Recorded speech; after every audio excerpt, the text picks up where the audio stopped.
Alhamdulillahirabbil alamin wassalatu wassalamu ala asyrafil anbiya'i wal mursalin sayyidina Muhammadin wa ala alihi washabihi ajmain amma ba'du.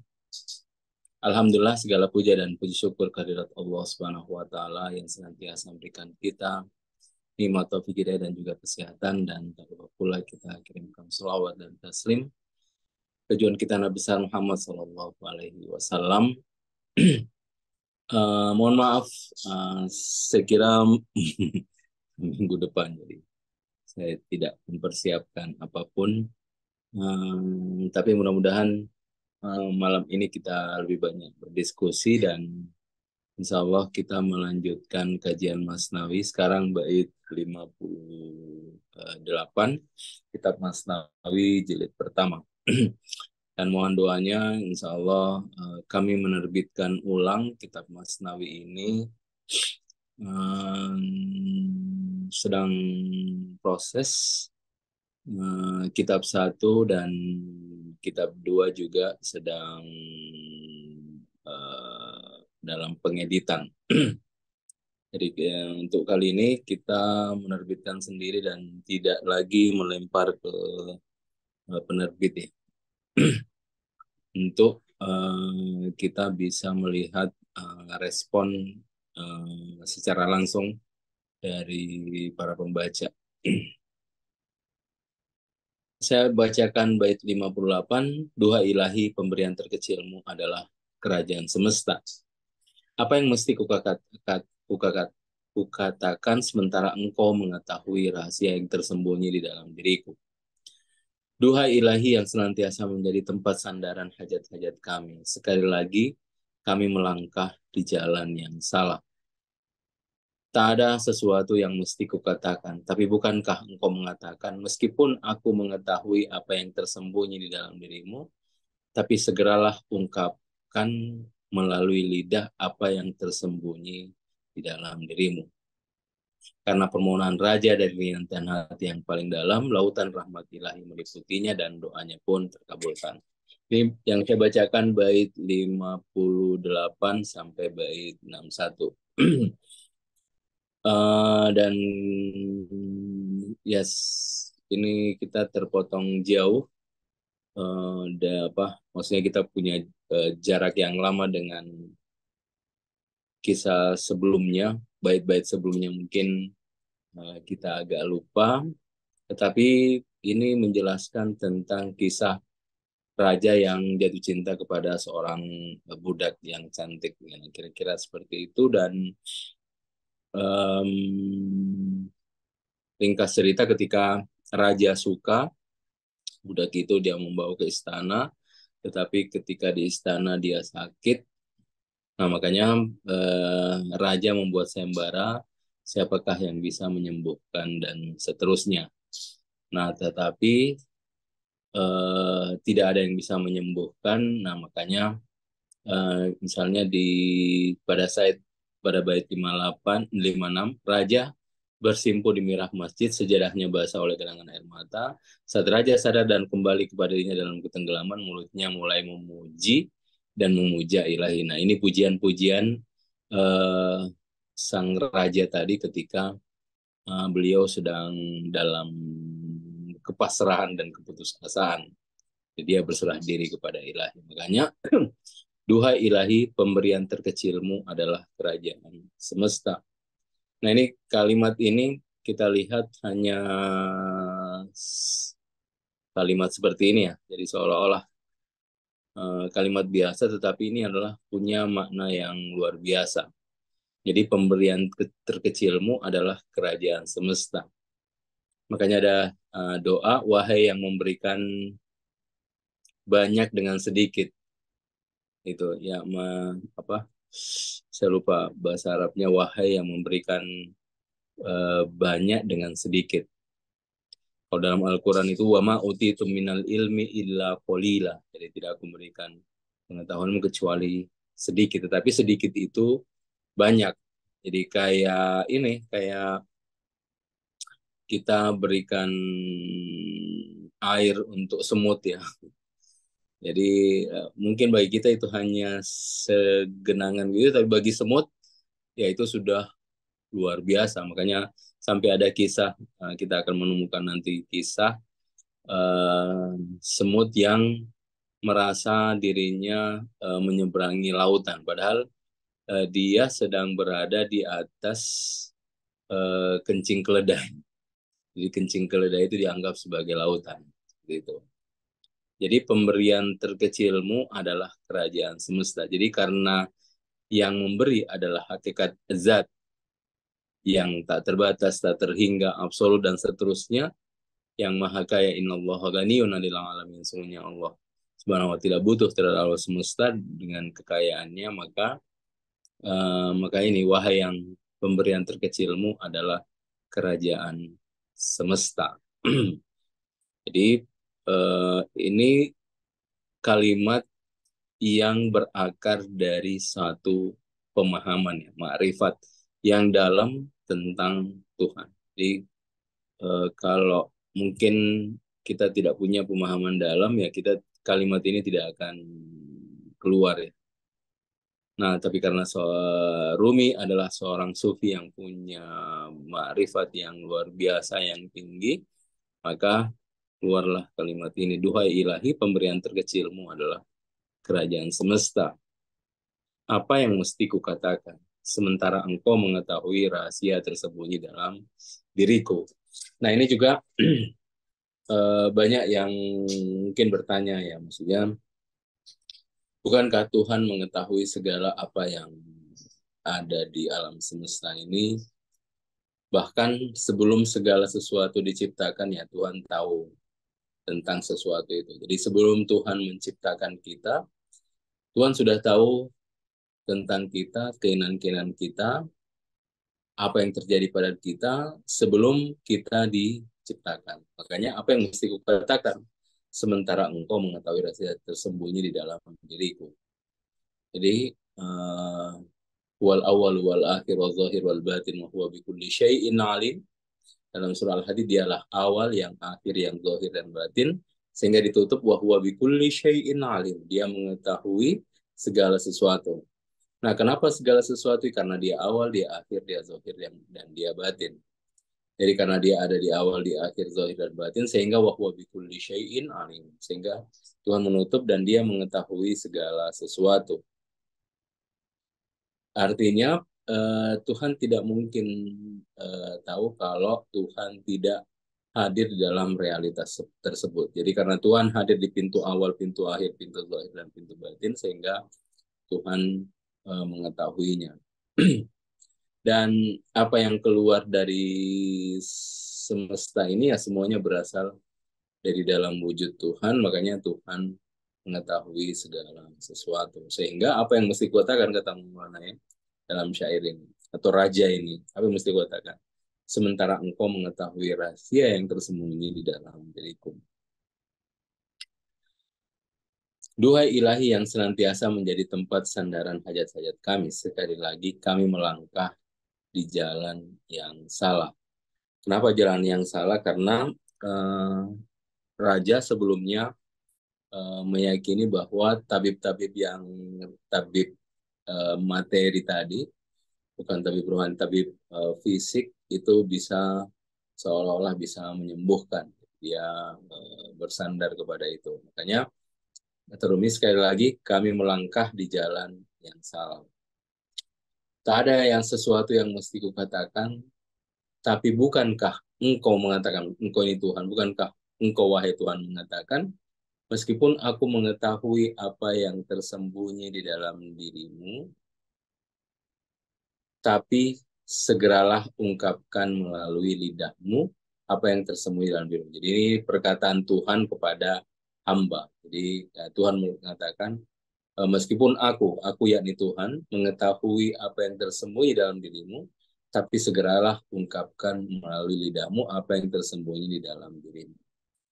Jadi mungkin banyak orang merasa bahwa kenapa harus meminta, ada yang malu meminta, karena ya kita tidak bisa memberikan sebagaimana apa yang Tuhan inginkan, dan seterusnya. Padahal yang kita tahu bahwa posisi kita ini adalah posisi seorang hamba. Jadi posisi seorang hamba adalah hakikatnya fakir ya, namanya seorang hamba posisinya adalah fakir, dia tidak punya. Kalau hamba punya sesuatu, sesuatu itu tidak berasal dari dirinya karena dulunya kita tidak ada. Dulu kita tidak punya ilmu, kemudian ketika Tuhan memberikan kita al-basar wal fuad, penglihatan, kemudian hati, akal semua berfungsi, barulah perlahan-lahan kita punya pengetahuan.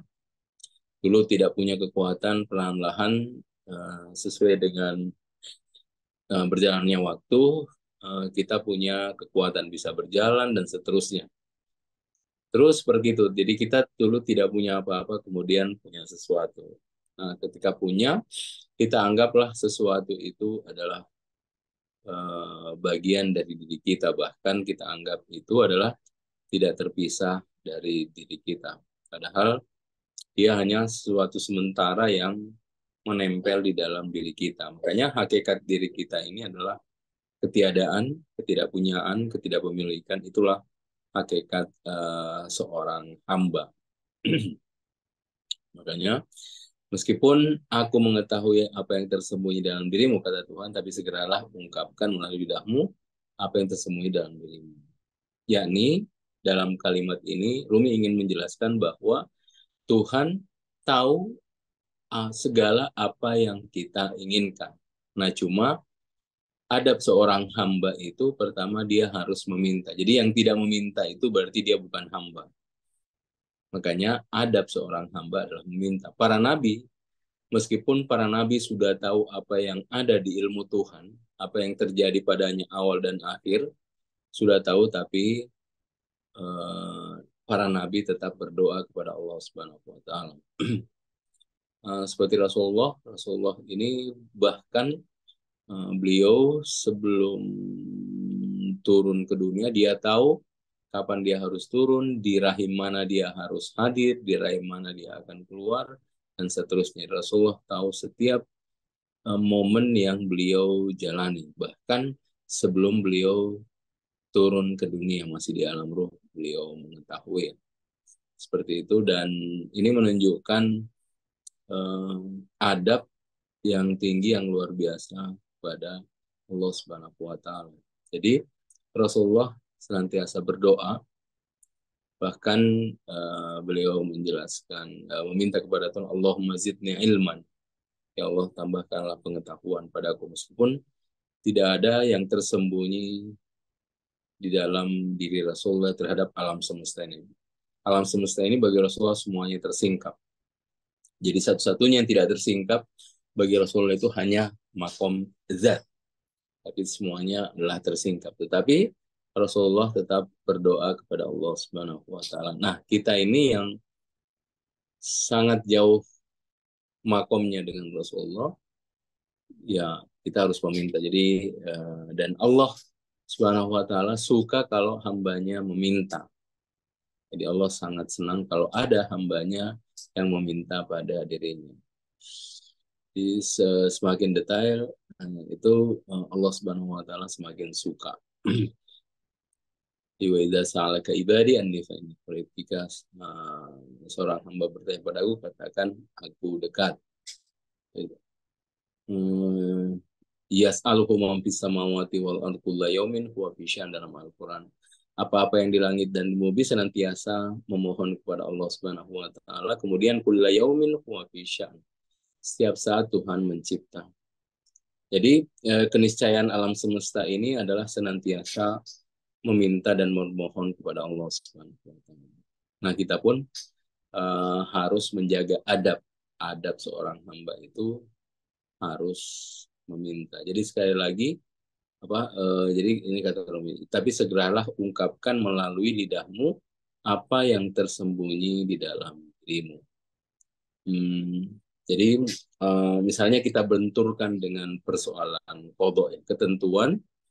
Jadi meskipun kita tahu bahwa apa yang kita minta ini jauh sebelumnya sudah Tuhan tahu, tapi ya kita ungkapkan. Kenapa? Karena pertama, kita tidak tahu seperti apa potensi kita sebenarnya.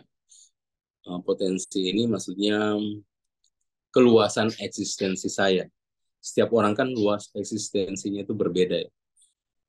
Makanya setiap orang unik dan apa yang kita minta kepada Allah Subhanahu wa taala itu tidak lebih adalah untuk memenuhi keterbatasan diri kita sendiri. Saya tidak mungkin melampaui diri saya sebagai Muhammad Nur Jabir ya. Luasnya segini aja gitu. Saya tidak mungkin melampaui itu. Jadi menjadi misalnya saya ingin jadi sesuatu presiden lah, itu nah itu melampaui batasan diri saya. Tidak mungkin. Nah, oleh karena itu saya tetap harus meminta kepada Allah Subhanahu wa taala.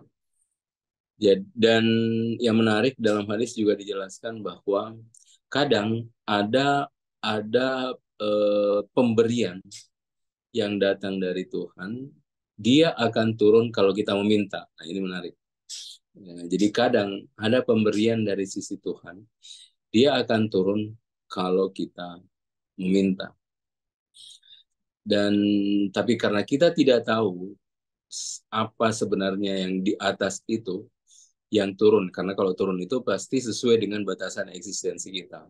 Makanya kita harus tetap berdoa. Jadi makanya dalam hadis juga dijelaskan kan kalau tidak terkabulkan ya ketahuilah itu sesuai dengan batasan diri kita, berarti itu tidak cocok untuk kita.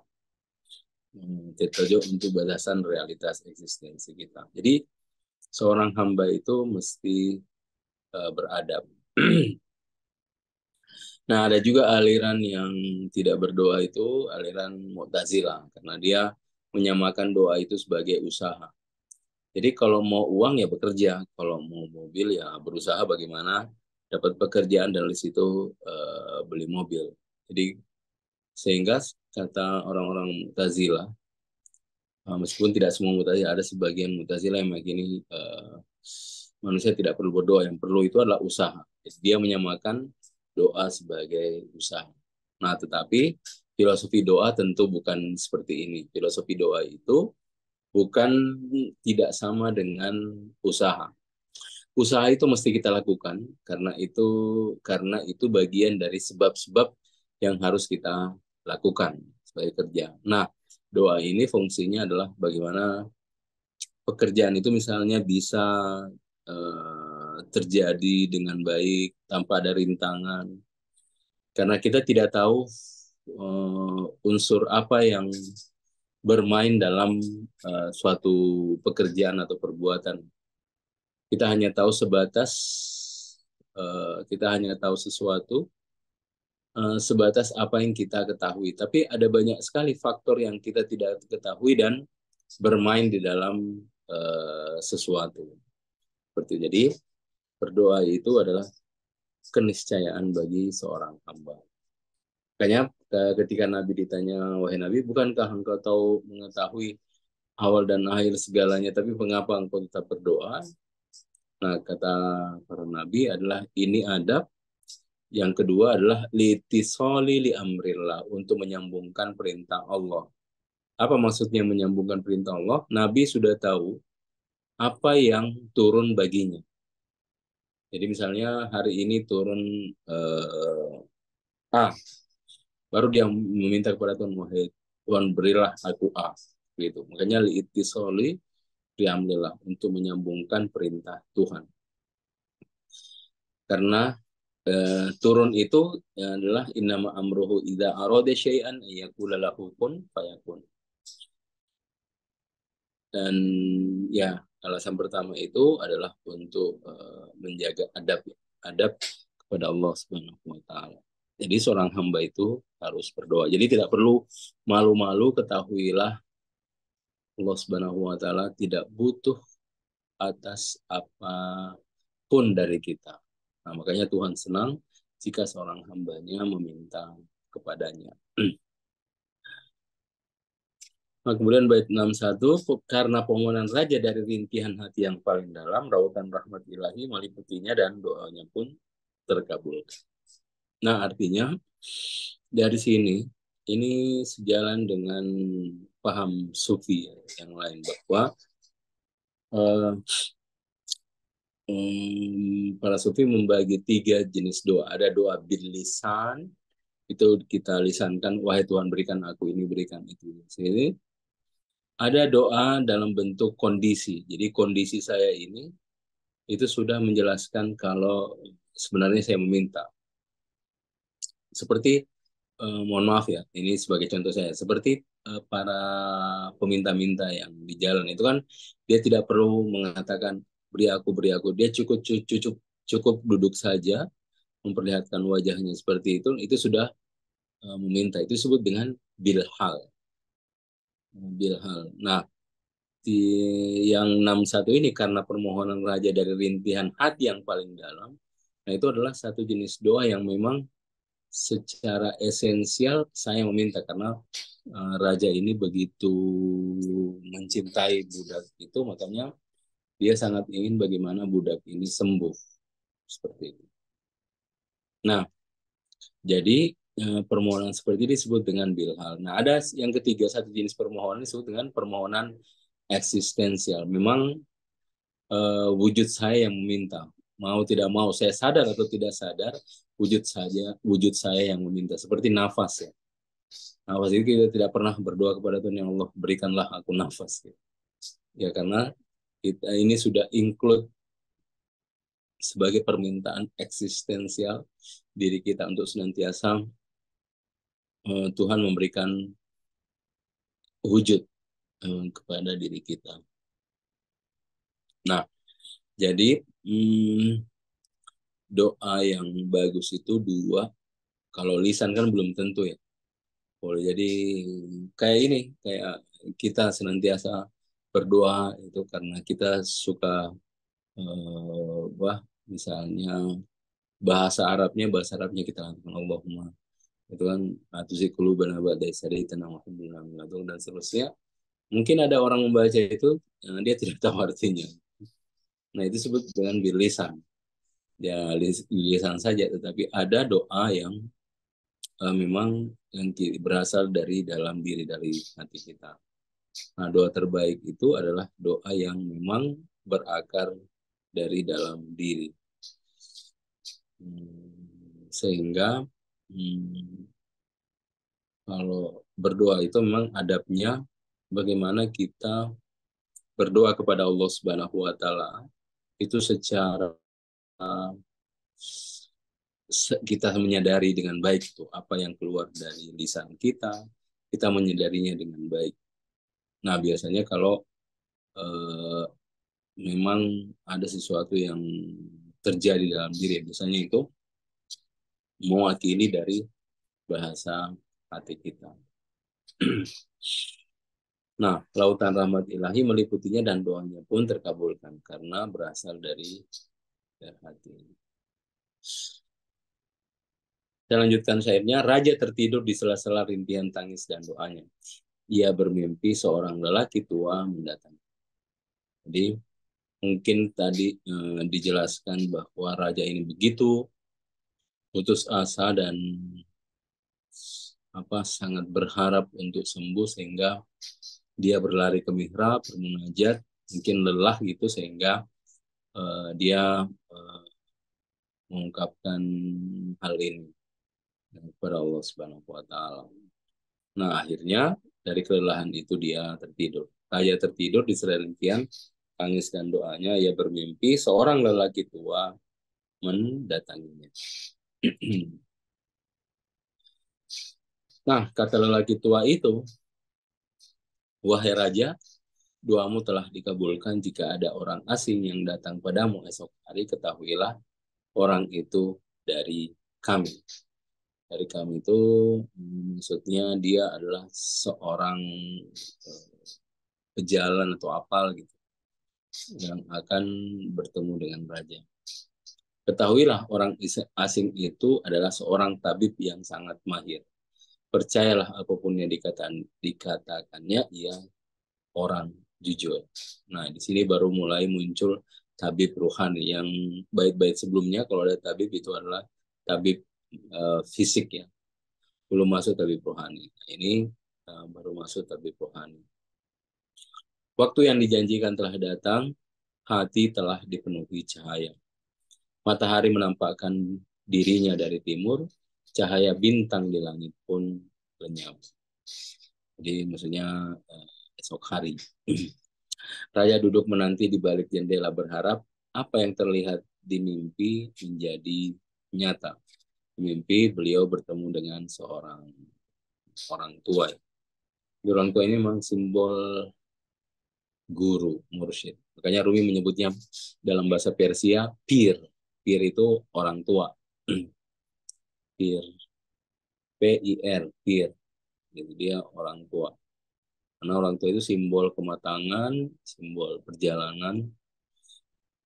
Seorang mursyid itu bagi Rumi disebut dengan pir. Ia melihat seorang alim dengan segala kemampuannya muncul bagai matahari dari balik bayangan. Gitu. Bagai rembulan baru yang memancarkan pancaran sinarnya dari kejauhan, seolah imajinasi ada dan juga tak ada. Jadi bagi rembulan baru yang memancarkan pancaran sinarnya dari kejauhan, seolah imajinasi ada dan juga tidak ada. Karena dia melihat dari kejauhan.